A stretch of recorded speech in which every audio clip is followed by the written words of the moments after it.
과거에는 교회가 믿는 사람들에게 혼전 순교를 강조해서 교육을 했습니다. 그리고 혼전 순교를 지키는 것이 하나님을 믿는 사람들에게 있어서는 하나의 표지처럼 그렇게 되어졌을 때가 있었습니다. 그러나 지금 우리가 살고 있는 이 시대는 혼전 순교의식이 완전히 무너진 그런 시대입니다. 심지어 혼전 순결의 마지막 보루였던 교회 안에서조차도 여지없이 무너진 것을 보게 됩니다. 교회 안에서 혼전 순결을 교육하면은 꼰대 소리를 듣는 그런 지경이 되어버렸습니다. 이제는 교회 안에서조차도 혼전 순결을 말하는 것이 계란으로 바위를 치는 격이 되어버린 그런 시대를 우리는 살아가고 있습니다. 세상은 더 이상 성적인 죄에 대해서 죄라고 말을 하지 않고 있습니다. 죄악의 심연이 점점 깊어지고 있는 것을 우리는 느끼게 되는 것입니다. 참으로 걱정스럽고 두려운 일이 아닐 수가 없는 것입니다. 분쟁 문제에 이어서 고린도 교회에 있어서 두 번째 문제는 음행에 대한 문제였습니다. 여기서 음행이라고 말을 하면은 성적인 죄를 말하는 것입니다. 교회 안에서는 있어서는 안 될 일이 고린도 교회 안에서는 버젓이 존재를 하고 있는 거예요. 1절 말씀을 한번 보겠습니다. 1절 말씀 우리 한번 다 같이 봉독을 하겠습니다. 너희 중에 심지어 음행이 있다함을 들으니 그런 음행은 이방인 중에서도 없는 것이라 누가 그 아버지의 아내를 취하였다 하는도다. 고린도 교회 안에 있는 음행의 종류입니다. 아버지의 아내를 취하였다는 거예요. 근친상간입니다. 망측한 일이죠. 세상 사람들도 망측하게 생각하는 겁니다. 아마 이 여인은 친어머니가 아닌 계모였을 가능성이 많고요. 그리고 하나님을 믿지 않는 여인이었을 가능성이 많습니다. 그러나 남자는요, 그 상대인 남자는 고린도 교회를 출석하는 교인이란 말이에요. 이런 류의 성적인 죄는 하나님을 믿지 않는 불신자들 세계에서도 부끄러워하는 것인데 교회 안에서 하나님을 믿는 사람들이 버젓이 이런 일을 행하고 있었다는 거예요. 창세기 35장 22절 말씀에 보면은 야곱의 12아들 중에서 장남인 르우벤이 계모 빌하와 이런 짓을 한 것을 성경이 기록을 하고 있습니다. 이러한 사실을 알게 된 야곱이 얼마나 황당했겠어요. 그래서 야곱은 죽기 전에 유언을 하는데 르우벤에게는 이렇게 유언을 합니다. 원래 위풍이 월등하고 권능이 탁월한 자였으나 탁월치 못한 자가 되리라. 저주에 가까운 유언을 하게 되는 것을 보게 되는 것입니다. 성경은 이런 죄에 대해서 뭐라고 말씀을 하고 있는지 보면은요, 레위기서 18장 8절 말씀을 보니까 너는 네 아버지의 아내의 하체를 범하지 말라. 이는 내 아버지의 하체니라. 이렇게 말씀을 하고 있습니다. 여기서 아버지의 아내를 구역 성경에서는 계모라고 번역을 했습니다. 계모라고 번역을 하는 것이 더 정확할 수가 있겠죠. 또 신명기서 27장 20절 말씀에 보면은 그의 아버지의 아내와 동침하는 자는 그의 아버지의 하체를 드러내었으니 저주를 받을 것이라 할 것이요 모든 백성은 아멘 할지니라. 여기서도 아버지의 아내는 역시 구역 성경에서는 계모라고 번역을 했습니다. 계모와 동침하는 자는 저주를 받을 것이다. 이렇게 말씀을 하고 있는 겁니다. 이런 유의 성적인 죄는 모든 성적인 죄의 단적인 부분이라고 할 수가 있을 겁니다.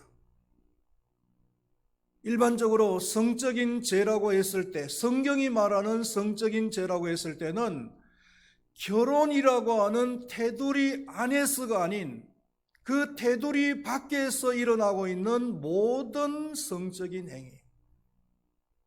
성경은 이 성적인 일은 결혼이라고 하는 테두리 안에서만 허용을 하는 겁니다.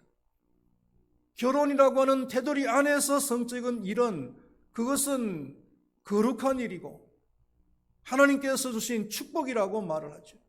그러나 그 테두리를 벗어나면은 그것은 죄라고 얘기하는 겁니다. 예컨대 혼전 성관계는 말할 것도 없고요. 혼의 성관계도 성적인 죄에 당연히 포함이 되어지는 겁니다. 성경은 이런 음행죄를 짓는 사람에 대해서 뭐라고 말씀을 하고 있는가 하면요. 갈라디아서 5장 19절에서 21절 말씀에 보면은 육체의 일은 분명하니 곧 음행과 더러운 것과 호색과 이러한 일을 행하는 자들은 하나님의 나라를 유업으로 받지 못하리라. 하나님의 나라를 유업으로 받지 못한다라고 무섭게 말씀을 하고 있어요. 그런데 이 말씀을 조금 더 정확하게 번역을 하면은 이런 일을 계속하는 자들은 하나님의 나라를 유업으로 받지 못할 것이다. 반복해서 하는 자, 계속해서 하는 자, 이런 자들이 하나님의 나라를 유업으로 받지 못한다는 거예요. 하나님을 믿는 사람이라도 일시적으로는 실수를 할 수가 있습니다. 그러나 반복해서 의도적으로 이러한 죄를 짓고 있더라면 이런 사람들에 대해서는 용납이 안 되는 거예요. 이런 사람의 마음속에는 성령님이 안 계실 확률이 많습니다. 만약에 성령님이 그 마음속에 계신다면 양심이 찔려서 그러한 일들을 계속적으로 할 수가 없는 거예요. 그런데도 불구하고 계속적으로 그러한 죄를 저지른다고 한다면 그 사람 마음속에는 성령이 안 계실 확률이 많고 성령이 안 계시면 그 사람은 당연히 지옥 가는 거죠. 하나님의 나라를 유업으로 받지 못한단 말이에요.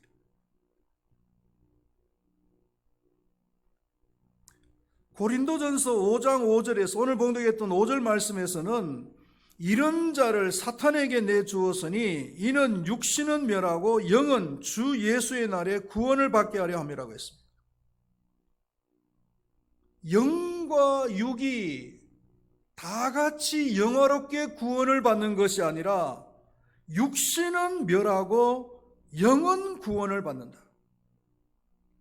육은 사탄에게 내어준 바 되어지고 영만 구원을 받는다는 거예요.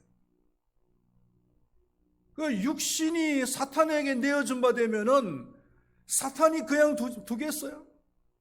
얼마나 괴롭히겠어요? 그러니까 이런 죄를 짓는 사람은 육신적으로는 엄청난 고통을 받게 된다는 거예요. 영혼은 겨우 구원을 받는 부끄러운 구원을 받게 된다. 여기에 해당되어지는 사람은 그나마도 마음속에 성령이 있는 사람이에요. 한두 번 실수는 했지만은 성령의 양심이 찔려서 결국은 그 죄를 더 이상 짓지 않고 하나님께로 돌아오는 자. 이런 자에 대해서 말씀을 하는 겁니다. 이런 사람은 인생에 엄청난 데미지를 입게 되는 거죠. 그 다음에 생각할 것은 이런 성적인 죄와 교회와의 관계를 생각해 보면은 6절 말씀을 한번 보시면요. 6절 말씀 우리 한번 다 같이 읽어보겠습니다. 너희가 자랑하는 것이 옳지 아니하도다. 적은 누룩이 온 덩어리에 퍼지는 것을 알지 못하느냐. 이 누룩이라는 것은 성경에서 두 가지의 의미를 얘기하는데, 하나는 하나님의 나라의 복음을 말하기도 합니다. 마태복음 13장에서는 하나님의 나라의 복음을 말하는데, 또 한 가지는 부정적으로 죄를 이야기하기도 합니다. 오늘 봉독했던 6절 말씀에서는 죄를 말하는 거예요. 누룩의 특징, 죄의 특징이 뭐냐 하면은 빠르게 퍼진다. 순식간에 온 덩어리 안에, 온 공동체 안에 퍼지는 거예요. 고린도 교회의 문제점이 뭐냐면은 이러한 음행을 저지르는 사람이 있는 것도 문제인데, 더 큰 문제는 뭐냐면은 이런 죄를 저지르는 사람에 대해서 묵인을 해주고 해요. 그리고 묵인을 해주는 것에 대해서 자랑스럽게 생각을 한다. 뭐가 그렇게 자랑스러우냐? 사랑이 많다는 거예요. 그 죄를 짓고 있는 사람을 묵인해 주는 것에 대해서 사랑이 많다라고 착각을 하고 자랑을 한다는 거예요. 여러분, 이 묵인을 해준다는 것은요, 잠정적으로 허용을 해준다는 의미이기도 합니다. 기회만 주어지면은 제2, 제3의 이런 죄를 저지르는 사람이 교회 안에서 충분히 나타날 수 있는 그런 분위기. 순식간에 온 교회 안에 퍼질 수 있단 말이에요.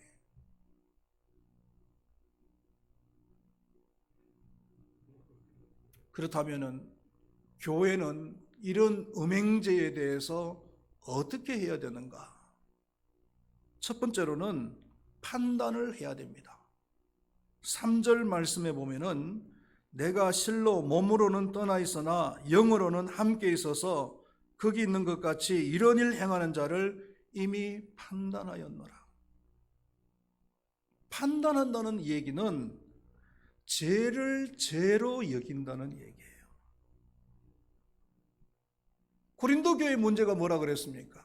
이런 죄를 죄로 여기지 아니하고 묵인을 해주고요. 묵인을 해주는 것에 대해서 자랑스럽게 생각을 하고 사랑이 많다라고 생각을 하는 거예요.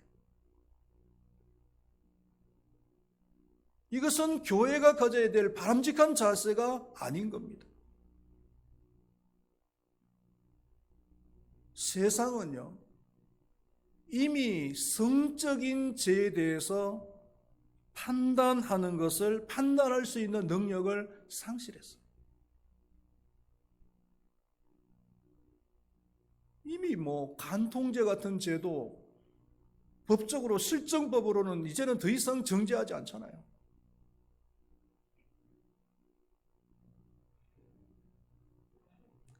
세상은 이런 음행죄에 대해서 판단의 능력을 상실한 그런 시대지만은, 그러나 교회는 이런 음행죄에 대해서 판단할 수 있는 마지막 보루가 되어져야 될 줄로 믿습니다.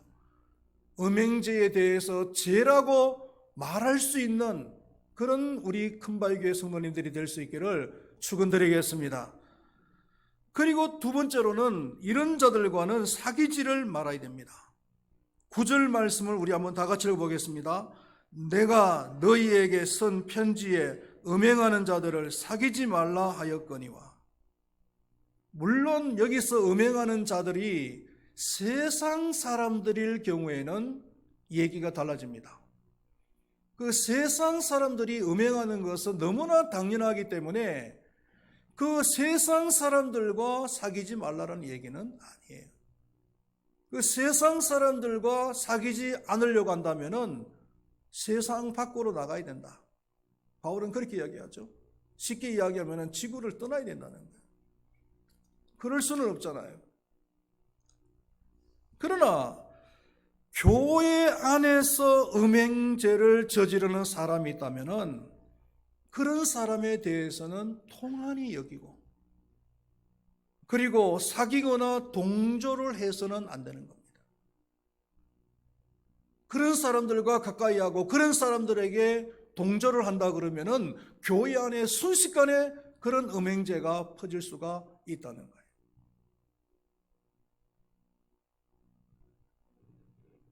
세 번째로는요, 내어 쫓으라고 했습니다. 13절 말씀을 우리 다 같이 읽어보겠습니다.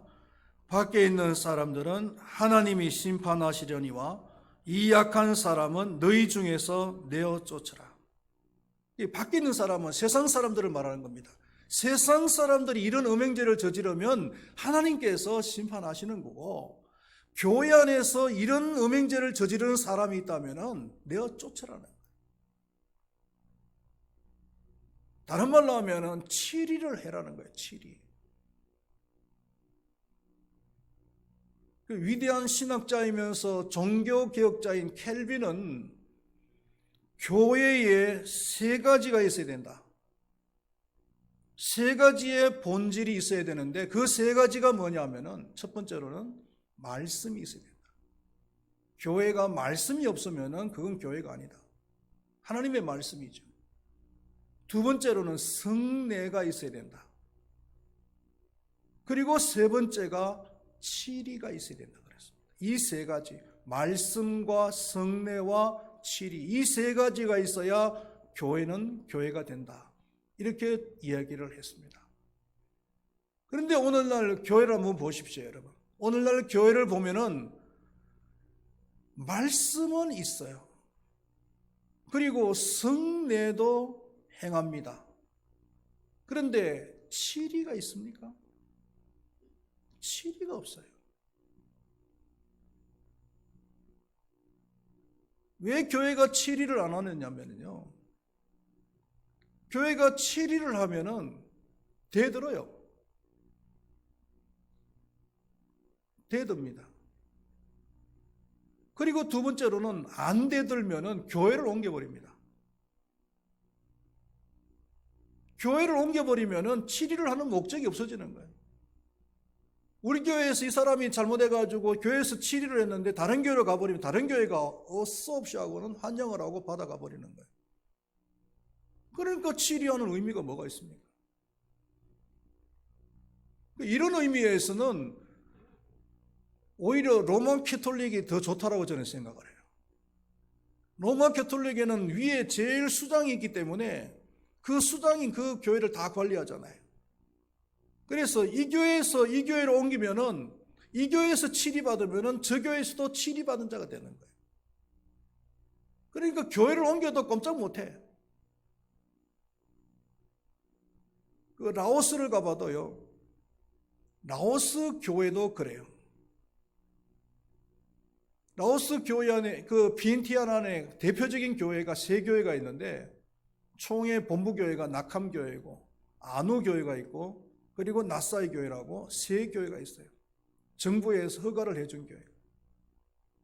그런데 이 세 교회를 그 총회장님이 다 주관하는 거예요. 그리고 목사님도, 담임 목사님도 총회장이 그냥 배치를 하는 거예요.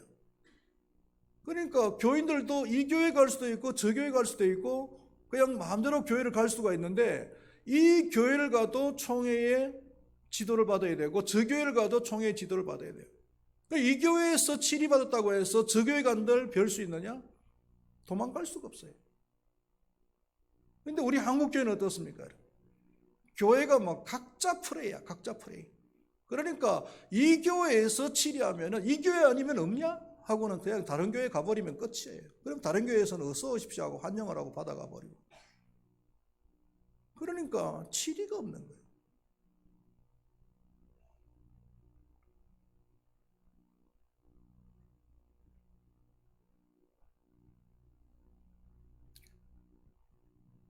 그럼에도 불구하고 교회는 치리를 해야 되는 것이 성경적입니다. 마태복음 18장 17절 말씀에 보면은 교회 중에서 범죄한 사람이 있으면은 교회가 한두 번 경고를 하고 그래도 듣지 않으면은 이방인이나 세리처럼 여기라. 이거 이방인이나 세리처럼 얘기하는 얘기 뭡니까? 교회에서 쫓아내라는 얘기예요. 권면을 했음에도 불구하고 회개하지 않고 따르지 않으면 쫓아내라는 거예요.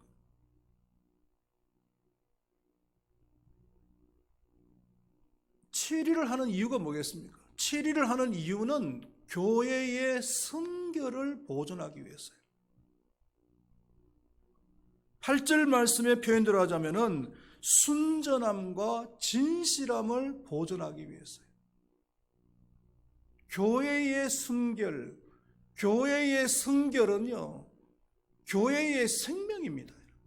교회가 순결하지 않고 교회가 거룩하지 아니하면은 교회는 힘을 다 잃어버리는 거예요. 세상 사람들에게 욕을 얻어먹고요, 세상 사람들에게 짓밟히고요.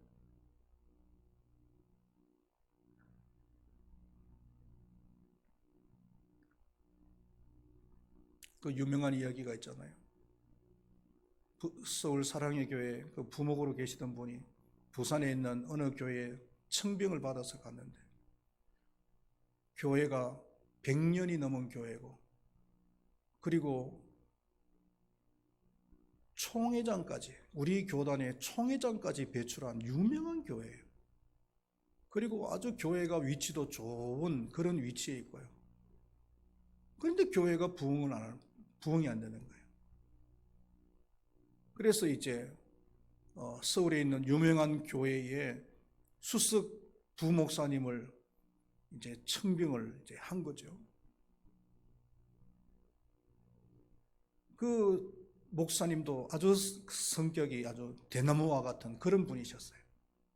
그래서 청빙을 받아서 교회를 가보니까요, 교회가 아주 그냥 침체되어져 가지고 있는 거예요. 그래서 이 교회가 이렇게 침체되어진 이유가 뭘까 한번 살펴보니까, 조사를 해보니까요, 제일 큰 문제가 대두되는데 그게 뭐냐면은 그 교회에 수석 장로님이 계시는데 그 장로님의 가족들이 그 교회 안에 많이 출석을 하고 있는 거예요. 그런데 그 수석 장로님이요, 본부인 외에 세컨드를 두고 있는 거예요. 그런데 그 교인들이 다 알아. 다 알고 있는데도 그 수석 장로님이 하는 그 행위에 대해서 누가 하나 입 뻥끗 하는 사람이 없는 거예요. 그러니까 그 지난번 목사님도 말 한번 뻥끗 했다가는 뭐 그냥 교회가 발칵 뒤집혀질 것이고, 그냥 장로님 그 가정의 식구들 다 교회 나가버린다 그러면 뭐 교회가 어떻게 되겠어요? 그러니까 말도 못하고 지낸 거예요. 그런데 이 목사님은요, 대나무 같이 아주 그냥 올고른 그런 목사님이시라 가지고 장로님을 갖다 불렀어요. 장로님, 얘기 들어보니까 장로님이 지금 이렇다고 그랬는데 사실입니까? 그랬더니 장로님이 속일 수가 없는 거죠. 맞습니다. 회개하고 돌아오시겠습니까? 어떻게 하시겠습니까? 그랬더니 그냥 그 장로님이 거기서 반발을 하더라는 거예요. 그래서 교회에 당회를 열어가지고 치리회를 열어서 그 장로님을 치리해가지고 내쫓아버렸어요. 그러니까 교회가 문제가 생길 줄 알았더니 교인들이 그냥 환영을 하는 거예요. 드디어 암덩어리 같은 존재가 그냥 제거됐다. 아이고, 이제 교회가 이제는 부흥될 것이다. 전부 다 교인들이 좋아하더라는 거예요. 정말 그야말로 그 교회가 그때부터 막 부흥되기 시작해가지고 부산에서도 아주 유명한 교회가, 한국에서도 유명한 교회가 되었어요.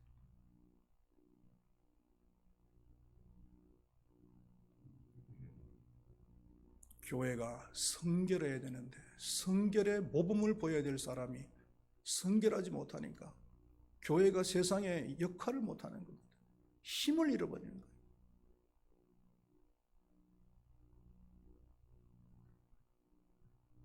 결론을 말씀드리도록 하겠습니다. 교회 안에 이런 음행죄와 같은 성적인 죄가 들어오지 못하도록 우리는 막아야 될 줄로 믿습니다. 이런 죄에 대해서 잘 판단을 해야 됩니다. 절대로 동조를 해서는 안 됩니다. 그리고 권면을 해서 안 되면은 쫓아내어서라도 교회는 성결을 유지해야 될 줄로 믿습니다. 교회의 성결은 교회의 생명과 같은 것이기 때문입니다. 기도하겠습니다. 하나님 아버지, 고린도 교회 안의 두 번째 문제는 음행의 문제였습니다.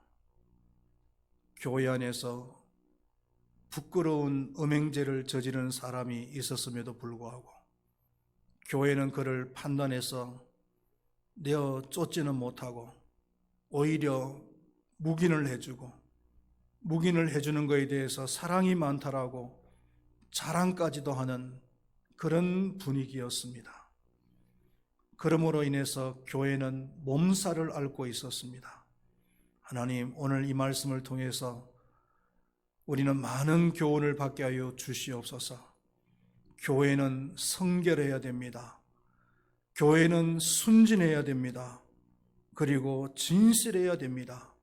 그러기 위해서는 이런 죄를 저지르는 사람이 교회 안에 버젓이 존재하고 있으면 안 됩니다. 그런 사람을 잘 판단해야 되고, 그런 사람과 사귀지 말아야 되고, 그런 사람과 동조를 해서도 안 되고, 더 나아가서는 권면을 하고, 그리고 권면을 듣지 않으면 교회에서 내어 쫓는 초강세를 행해야 될 줄로 믿습니다. 그래서 교회가 성결을 지켜나가야 될 줄로 믿습니다. 우리 금바위 교회를 사랑하시고 우리 금바위 교회가 좋은 교회, 건강한 교회일 뿐만 아니라 성결한 교회, 순전한 교회, 정결한 교회가 될 수 있도록 하나님께서 도와주시옵소서. 깨끗한 교회가 되어져서 이 마지막 시대에 하나님의 손에 붙들려서 귀하게 쓰임받을 수 있는 축복된 교회가 될 수 있도록 하나님께서 도와주시옵소서. 감사합니다. 예수님의 이름으로 기도드리옵나이다. 아멘.